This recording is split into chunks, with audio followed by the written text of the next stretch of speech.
រសជាតិម្ហូបដែលញ៉ាំទៅមិនចេះចិនណាយហើយអត់ទលាន់ណាគឺរសជាតិប្រៃផ្អែមជូរហឹលចាហើយថ្ងៃនេះយើងធ្វើម្ហូបមួយមុខដែលមានឈ្មោះថាបុកសណ្តែកគួរត្រីឆ្អើរចាមុខម្ហូបនេះគឺ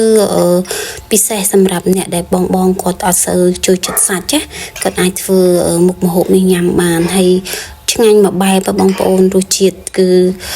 ប្រៃផ្អែមជូរហឹលដូចតែវីដេអូបង្ហាញខាងលើអញ្ចឹងណាចាហើយ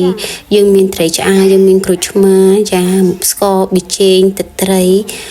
កាពិប្រហុករួមទាំងខ្ទឹមសនិងម្ទេសចាយើងរើសសណ្តែកគួរណាថ្មីចាសណ្តែកគួរណាដែលខ្ចីចាបុកទៅគឺវាមានជាតិផ្អែមនៅក្នុងនឹងហ្មងចាអញ្ចឹងការបុករបស់យើងគឺយើងដាក់ខ្ទឹមសចាម្ទេសពីចេងស្ករសនិងកាពិហើយនិងប្រហុកចាយើងដាក់ប្រហុកយើងដាក់មួយចុងលព្រានតិចមកចុងក្រោយគឺទឹកត្រីហើយនិងសណ្តែកដីបងប្អូនការបុកសណ្តែកគួរត្រីឆ្អើរនេះគឺប្រើសណ្តែកដីរៀងច្រើនតិចខ្ញុំប្រើ2ក្តាប់ណាចាអញ្ចឹងនៅពេលដែលយើងញ៉ាំជាមួយនឹងត្រីឆ្អើរនិងសណ្តែកគួរហ្នឹងទៅញ៉ាំម្ហូបហ្នឹងទៅគឺវាមានរសជាតិឈ្ងុយ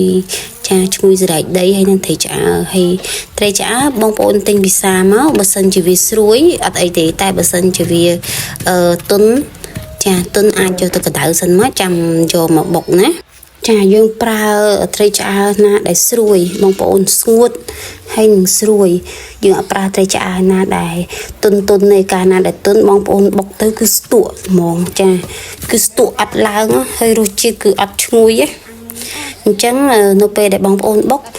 អាចកដៅវាសិនទៅឬក៏រើសត្រីឆ្អើរណាដែលរៀងស្រួយមកប៉ុន្តែត្រីឆ្អើរភាគច្រើនឥឡូវអត់សូវស្រួយទេបងប្អូនចាទុននេះចឹងយើងយកមកកដៅបន្ថែមទៀតទៅយើងបុកគ្រឿងប្រមាណនឹងចូលគ្នាមកយើងបេះត្រីឆ្អើរបេះអីចឹងឲ្យដាក់សណ្តែកគួរតាមវីដេអូដែលខ្ញុំបានធ្វើណាបងប្អូនណាហើយក្រូចឆ្មាខ្ញុំដាក់ខ្ទង់3ទៅ4ផ្លែដោយសារតែវាអត់សូវជូរអញ្ចឹងពេលបងប្អូនធ្វើម្ហូបបងប្អូនអាចដាក់តាមការចូលចិត្តរបស់បងប្អូនទៅហើយប្រើក្រូចឆ្មាគឺជាទូទៅខ្ញុំប្រើក្រូចឆ្មាស្រែក្រូចឆ្មាមានគ្រាប់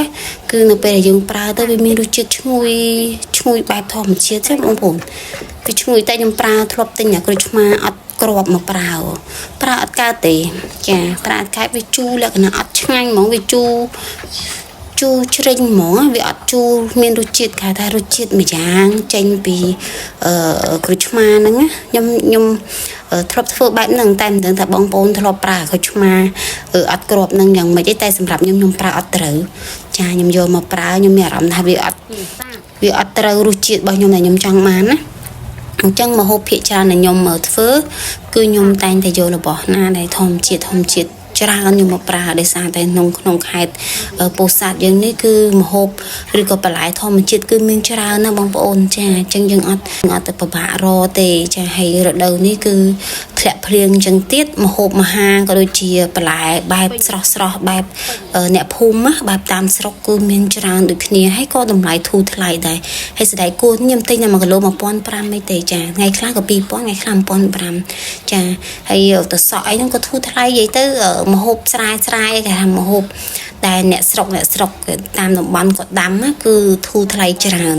ចាអញ្ចឹងម្ហូបយើងតែប៉ុណ្្នឹងទេបងប្អូនហើយអរគុណចំពោះការទស្សនាសម្រាប់ថ្ងៃនេះហើយមុខម្ហូបនេះគឺខាងអេបក្រេបហើយញ៉ាំ24កូនកំងណាបងប្អូន